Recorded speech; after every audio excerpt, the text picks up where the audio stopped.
साथियों नमस्कार, मेरा नाम है पवन कुमार। आपका स्वागत है मैं इस कार्यक्रम में। तमाम विषयों पे बात होगी। हम सुल्तानपुर में थे, कल कवरेज किया, तमाम जगहों पे जाना हुआ। उन जगहों में जब बात हुई तो लोग काफी बेहतर बसपा को देख रहे हैं। उसका कारण ये है कि 2 से 2.5 लाख कोर वोट है बसपा का। उसके बाद बसपा ने जो कुर्मी प्रत्याशी दिया है, 1-1.5 लाख उसका वोट है, प्लस मुस्लिम समाज का जो वोट है वो लीड तय करेगा। इन विषयों पे इन सभी तमाम विषयों पे हमारे साथ कुछ लोग मौजूद हैं। उनका पहले परिचय जान लेते हैं, तो उनसे बात करते हैं। सर सर बहुत बहुत धन्यवाद आपका। मैं सुरेश कुमार गौतम, जिला अध्यक्ष बहुजन समाज पार्टी सुल्तानपुर। जैसा कि अभी आपने कहा कि हमने कल कुछ लोगों से संपर्क किया और मिला और कुछ कार्यक्रम को भी आपने अटेंड किया अपने हिसाब से, तो आपने जनता का जो हुजूम, जनता का जो उत्साह, युवाओं का जो जोश आपने देखा, वो निश्चित इस 38 लोकसभा सुल्तानपुर के लिए बहुत बेहतर है। और मुझको लगता है कि मैं पूरी तरह से आश्वस्त हूँ कि निश्चित है ये जो उत्साह है ये कहीं न कहीं 25 मई को इस 38 लोकसभा को पार्लियामेंट में भेजने का काम करेगा। रात के 10 बज रहे थे और आदमी मौजूद था और इंतजार कर रहा था प्रदेश अध्यक्ष जी का, वो कैंडिडेट का बात सुनने का, चाहे वो मुस्लिम समाज को। सर आपका परिचय अपना दे दीजिए। मेरा नाम अली रिजवान राणा है। मैं बहुजन समाज पार्टी का कार्यकर्ता हूँ सुल्तानपुर का। कल रात में 10 बज रहा था जब एक जगह पहुंचे, 10:30 हो गया था उसके बाद, और लोग तब भी उनसे मिल रहे थे। क्या रिस्पॉन्स लग रहा है मुस्लिम समाज को? देखिए, मुस्लिम समाज जो है इस वक्त अब की बार खास तौर से वो इस तैयारी में है कि हमको भारतीय जनता पार्टी को हराना है। वो बड़ी उम्मीद की नजरों से पशोपेश में इस हालात में बैठा हुआ है कि हम कहाँ वोट दें कि भारतीय जनता पार्टी हार जाए, क्योंकि उसने कई बार जो है समाजवादी पार्टी को वोट दिया और समाजवादी पार्टी तीसरे नंबर से दूसरे नंबर पे भी नहीं आने को तैयार है। तो अब की बार उन्होंने फैसला चेंज किया है। अब देखिए कि बड़े बड़े गांवों में किस तरीके से भीड़ लग रही है मुस्लिम समाज में। मुस्लिम समाज अब की बार सोच लिया है कि अगर भारतीय जनता पार्टी को हराना है तो उसके कैडर, बहुजन समाज पार्टी के कैडर बेस वोटों के साथ जुड़ करके वो भारतीय जनता पार्टी को हरा सकते हैं। ये चर्चा शुरू हो गई है और ये रिजल्ट में तब्दील होगी बहुजन समाज पार्टी को जीत दिला करके। अच्छा, कल मैं आ रहा था, तमाम लोगों से बात हुई तो एक बात कही जा रही थी कि मेनका गांधी आती नहीं है यहाँ पर, वो आएंगी तो कुछ लोग हैं चिन्हित, उन्हीं से बस मिलती हैं, इस तरह का। और दूसरा, रोड की हालात इतने खराब है। बिजली का भी मामला सामने आ रहा है कि बिजली का बिल बढ़ जाता है अधिकारी द्वारा और बाद में वो प्रेशर बना के कुछ एक्स्ट्रा पैसा लेके चलता है। देखिए, बिजली की जो समस्या है वो इस तरीके से, जैसे जो पहले छोट भैया गुंडे हुआ करते थे, अब बिजली के कर्मचारी जो उनके संविदा पे हैं, ये 10 मोटरसाइकिल से मोहल्लों में इस तरीके पहुंचते हैं जैसे पहले पूर्व की सरकारों में गुंडे पहुंचा करते थे, या बहुत भारतीय जनता पार्टी की सरकार में एक जात बिरादरी के लोग किसी मोहल्ले में पहुंच करके आतंक मचाने का काम करते हैं। बिजली विभाग के लोगों को जैसे लोग देखते हैं आम जनमानस, उनको एक गुंडे के रूप में देख रहा है और पूरा शोषण हो रहा है बिजली विभाग के द्वारा आम जनता का, गरीब लोगों का। तो इसको लेकर के बहुत परेशान है लोग और इस आक्रोश है लोगों में। इस आक्रोश का रिजल्ट आपको देखने को मिलेगा। अच्छा सर, वो रोड की क्या हालात हैं कि आप जिला अध्यक्ष हैं, तमाम जगहों पे देखिए ऊपर जी देखिए, पूरे जनपद क्या, मैं तो मुझको लगता है कि पूरा देश जो है इससे पूरी तरह से परेशान है। गड्ढा मुक्त की बात सरकार ने की थी, लेकिन अभी आप गांव की किसी सड़क पे या मेन रोड पे ही आप चले जाइए, किसी 1-2 रोड को छोड़ करके, तो आपको कहीं ना कहीं, यदि आप अपने आप को संभाल के, बाइक और मोटरसाइकिल, साइकिल किससे चलने वाला व्यक्ति अगर यदि अपने आप को संभाल के ना जाए, निश्चित है वो कहीं ना कहीं दुर्घटनाग्रस्त हो जाएगा, कहीं ना कहीं वो अपनी जिंदगी से भी हाथ धो बैठता है। और ऐसी घटनाएं हुई भी है कई बार।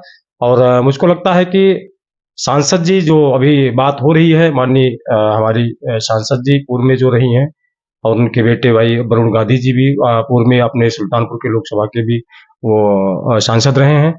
तो मैं तो अभी हमारे यहाँ अभी जल जीवन मिशन का कुछ कार्यक्रम चल रहा था, और जल जीवन मिशन के तहत जो पाइपलाइन बिछ रही थी, उस पाइपलाइन से भी पूरे गांव के लोग पूरी तरह से परेशान। न किसी के यहाँ सीधे टूटी गई है, न किसी के यहाँ सही से अभी तक जैसे कि तैसा वैसे पड़ा है वो। और उसके साथ साथ जो बना भी था गांव का, जो गांव के विकास के लिए जो इसके पूर्व में योजनाएं चला करके गांव को थोड़ा सा सुधारा गया था, कहीं ना कहीं उसमें भी क्षति इस सरकार में इस योजना के तहत की गई है। तो अभी मेरे पास कुछ लोग आए थे, तो इस समस्या को लेकर के तो मैंने जल निगम के लोगों से बात किया, तब जाकर के वो एक्शन में आए। अभी 15-20 दिन के पहले की बात है। तभी हाल में यहाँ मेरी ग्राम सभा की आप देख लीजिए, बस से बत्तराल चौराहे से हम लोग घर तक नहीं सीधे जा सकते हैं, इतनी भयानक, इतनी बड़ी बड़ी गड्ढे हुए हैं और उससे लोग परेशान हैं। तो मैंने जल जीवन मिशन के लोगों को कहा, तो लोग जा करके अभी जा करके उस पे ये कालिक पोतने का काम किया है। तो गड्ढे से तो पूरी तरह, सड़क से तो पूरी तरह से पूरी जनता परेशान है। हर विकास के किसी मुद्दे को आप ले लेंगे तो मुझे शिक्षा लगता में है भी कि काफी दिक्कतें आ हाँ, रही, मतलब सरकारी जो स्कूल हैं कुछ बिल्कुल बिल्कुल शिक्षा में भी दिक्कतें हैं। नौजवान हमारा जो पढ़ लिख करके किसी तरीके से कक्षा 5 से लेकर के high school, inter, BA, MA करके, एमएससी करके, इंजीनियरिंग की डिग्रियां लेकर के आज जिस तरह से रोड पे टहल रहा और कहीं ना कहीं 300 रुपए की मजदूरी करने के लिए मजबूर है, वो कहीं ना कहीं इस सरकार में इससे सारे लोग परेशान हैं। अच्छा। वरुण गांधी का टिकट कटने से क्या मेनका गांधी को असर पड़ा है भारतीय जनता पार्टी के लोगों को? वरुण गांधी का टिकट कटने से कोई इस तरह से तो नहीं है, और चाहे उनका हो चाहे उनका हो, ये दोनों लोग एक सिक्के के दो पहलू हैं। इसमें निश्चित है हमारे समाज का या बहुजन समाज का या जनपद सुल्तानपुर के की जो आवाम है, जो जनता है, जिस तरह से इस सरकार में हैरान परेशान, चाहे वो नौजवान हो, चाहे किसान हो, चाहे महिलाएं हो, कानून से जो कानून का राज बहुजन समाज पार्टी के शासनकाल में 2007 से 12 तक चलाया गया था, कहीं न कहीं उसका दुरुपयोग और कहीं न कहीं उससे वरुण गांधी वाले मसले पर जो आपने सवाल किया, वरुण गांधी वाले मसले पर जो है, जो एक छवि बनी थी इनकी माता जी की, इन्होंने सुल्तानपुर आई, उन्होंने कहा मैं माता हूं सुल्तानपुर जिले वासियों की, जो एक माता की छवि इन्होंने अपनी बनाने की कोशिश की थी, उस छवि को धक्का लगा है।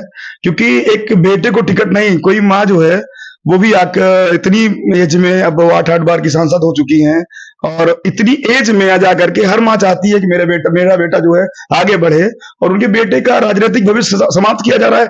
ऐसी क्या मजबूरी है, ऐसी कौन सी माँ होगी जो अपने बेटे के राजनीतिक भविष्य को दांव पे लगाते हुए अपने भविष्य के बारे में चिंता कर रही है? उनकी जो माँ की छवि है उस पर थोड़ा धक्का लगा है। तो आप कहना ये चाहते हैं कि जो माँ, जो सांसद अपने बेटे की नहीं हो सकती है, वो अपनी जनता की जनता की बेशक बिल्कुल एकदम सही कह रहे हैं आप, एकदम बता दिया। और ये अभी आप जल जीवन मिशन की बात कर रहे थे, लोग बताते हैं कि ये जितना हिस्सा अगर फेंका है वो उत्तर प्रदेश में लोग काम भी नहीं कर रहे हैं, ये फेंका तो ये सब गुजरात के लोगों का काम है, और ये सबसे बड़ा स्कैम है, घोटाला है। जब सरकार बदलेगी तो ये सबसे बड़ा घोटाला होगा इस देश का, जो इनका मिशन है ये सबसे बड़ा। इनकी पाइपें देख लीजिए, इनकी जो पाइप लग रही है वो 3rd क्लास की है। पाइप अगर 2 दिन रोड पे पड़ी रहती चिंता आ जाती है। एक सवाल करूंगा कि सुल्तानपुर का लोकसभा का चेंज अक्सर बना है और समाजवादी पार्टी का गठन हुआ है, आज तक समाजवादी पार्टी यहाँ से एमपी नहीं जीता पाई, ऐसा क्यों? देखिए, जो समाजवादी पार्टी की यहाँ जातिगत या जो समीकरण है उनका, खासतौर से सुल्तानपुर जिले में 38 लोकसभा सुल्तानपुर में इनका जो जातिगत समीकरण तैयार होता है वो बहुत कमजोर है। क्योंकि यहाँ मुस्लिम सबसे पहले, यहाँ दलित है, 4,63,786 मत यहाँ पे बहुजन समाज पार्टी के कैडर वोटों का है। दूसरा जो बड़ा मत है यहाँ मुस्लिम का है, लगभग 3.25 लाख वोट। और तीसरे नंबर पे यहाँ जो है ब्राह्मण, कुर्मी, ये तमाम जातियां आती हैं। यादव वगैरह 1,06,000 वोट है, और 1,02,000 जो है वो निषादों का वोट है। इसलिए नैतिक जो समीकरण बनता है यहाँ पे समाजवादी पार्टी का, क्योंकि यहाँ समाजवादी पार्टी पिछली बार इसके पहले शकील अहमद को लड़ाया था। शकील अहमद को जब लड़ाया तो मुसलमान झोला भर के वोट दिया, हर बूथ पे उनके लिए पूरी एक्टिव रहा। मुस्लिम बूथ जो 50% वोट नहीं होते, 60-62% वोट हुए। उसके बावजूद भी इनका यादव मत जो है भारतीय जनता पार्टी की तरफ कुछ न कुछ चला गया, और जिसके कारण उसके बाद भी आज पवन पांडे जी को लड़ाया गया। पवन पांडे जी को उनकी बिरादरी ने भी वोट नहीं दिया, उसके बावजूद भी पवन पांडे जो है यहाँ पे दूसरी पोजीशन पे थे और शकील अहमद तीसरी पोजीशन पे थे। जबकि बसपा तो यहाँ से पहले मुसलमान जिता चुकी है। यहाँ पे जो है बहुजन समाज पार्टी 2-2 बार चुनाव लड़ा चुकी है, और 2-2 बार चुनाव जीत चुकी है। एक बार जयभद्र सिंह को चुनाव लड़ा करके यहाँ जिताने का काम किया, जबकि ठाकुरों की तादाद बहुत थोड़ी है। क्योंकि कैडर वोट इतना ज्यादा है ना, कि कैडर वोट के साथ अगर थोड़ा सा भी सहारा मिल जाए किसी का, तो यहाँ बहुजन समाज पार्टी जीतती हुई नजर आती है त्रिकोणीय संघर्ष में। जब भी त्रिकोणीय संघर्ष हुआ, सुल्तानपुर बहुजन समाज पार्टी के खाते में खड़ी नजर आती है। सुरेश भाई, एक सवाल आपसे ये करना चाहता हूँ कि लोग भारतीय जनता पार्टी का डर दिखा के वोट मांग रहे हैं। आप भी कहते हैं भारतीय जनता पार्टी को हम हरा सकते हैं, सपा भी कहती है भारतीय जनता पार्टी को हम हरा सकते हैं। मेरा जो तजुर्बा अब तक का मेरे पत्रकारिता जीवन में मुझसे कहता है कि मैं तो भारतीय जनता पार्टी को सुल्तानपुर में 3रे नंबर पे देखता हूँ, तो अगर भारतीय जनता पार्टी तीसरे नंबर पे उससे लड़ कौन रहा है? क्योंकि जब भारतीय जनता पार्टी का दो मजबूत वोट बैंक, एक उनका निषाद वो चला गया, दूसरा उनका कुर्मी वो चला गया, एंटी इनकम्बेंसी पहले ही है, ब्राह्मण हत्याकांड वाला मामला ब्राह्मणों में पूछ रहा है। ऐसे में मैं मेनका गांधी को तो चुनाव में ही नहीं देखता, तो क्या आप लोग दूसरे तीसरे नंबर की लड़ाई लड़ रहे हैं?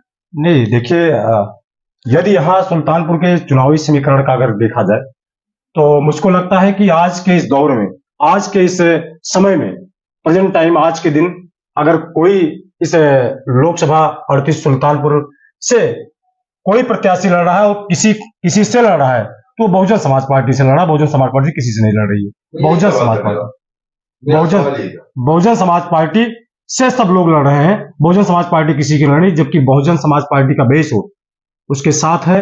आपने देखा अभी हमारे भाई अली जवाहर राणा जी ने बताया वोट के बारे में कि 2022 में हम लोग सिंगल होकर के अकेले अपने दम पर लड़ने का काम किया है।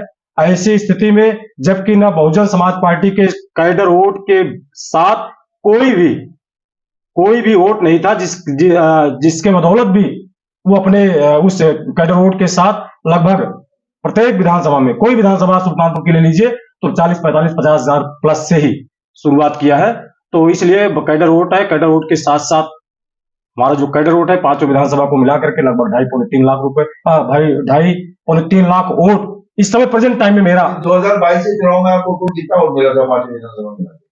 2,13,600 कुछ। हाँ, इतनी खराब स्थिति में बिल्कुल। तो 2,13,000 वोट वो आपका मूल वो बढ़ा दिए सर, वो बढ़ा दिए हम लोग।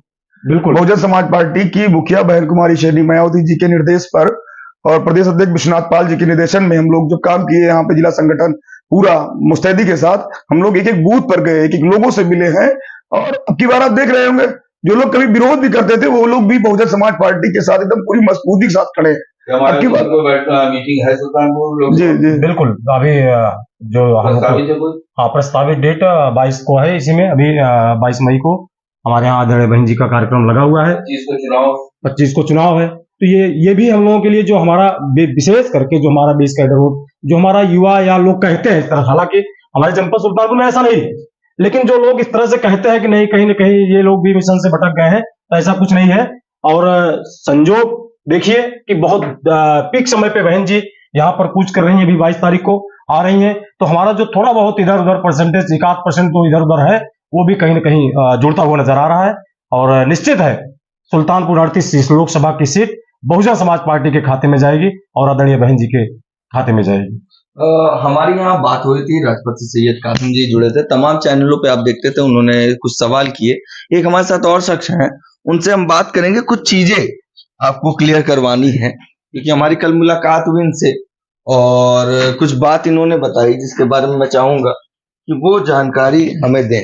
सर पहले आप अपना परिचय दीजिए। हमारा नाम गोविंद यादव उर्फ पप्पू यादव है। आपसे कल बात हो रही थी तो समाजवादी पार्टी के जो विधायक थे उन पे कुछ बात रहे, क्या आप हमारे दर्शकों को थोड़ा सा हमारा थाने में काम फंसा था, उनके पास अपना सूचना लेके गए वहाँ उनके ऑफिस में। किसके पास? नाम अरुण वर्मा जी के पास। तो वो समाजवादी पार्टी के पास उर्फ अरुण वर्मा विधायक के पास गए थे। तो वो बोले कि अभी 2 घंटा में आपका काम हो जाएगा।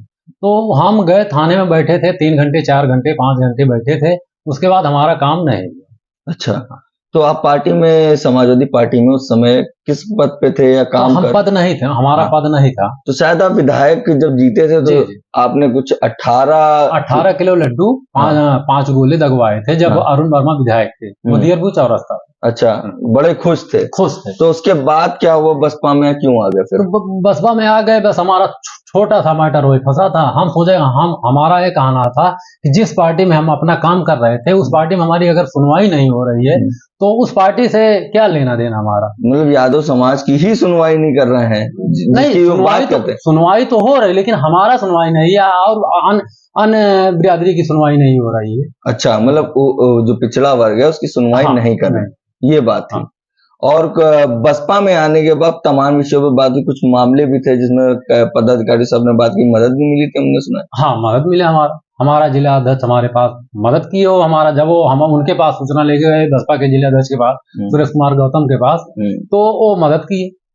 अच्छा, ठीक है, ये एक अहम बात थी, मैंने कहा आपको बता दें कि आप समाजवादी जिस समाज की बात करता है कि आप समाजवादी हो, आजकल वो ज्यादा यूज करते दिखते हैं अखिलेश यादव कि आप हमें छू सकते हैं समाजवादी, वहीं वो अपने समाज को नजरअंदाज करते हुए दिख रहा है। वहीं पार्टी की कमेटी में कहीं आपसी रंजिश भी दिख रही है। कुछ बातों को जब सामने आती है या मदद की गुहार लगाते हैं तो ये जो आम कार्यकर्ता है तो इनकी सुनवाई नहीं होती। कैसा लगा हमारा वीडियो ये जरूर हमें बताएं। बाकी बने हमारे चैनल के साथ। धन्यवाद।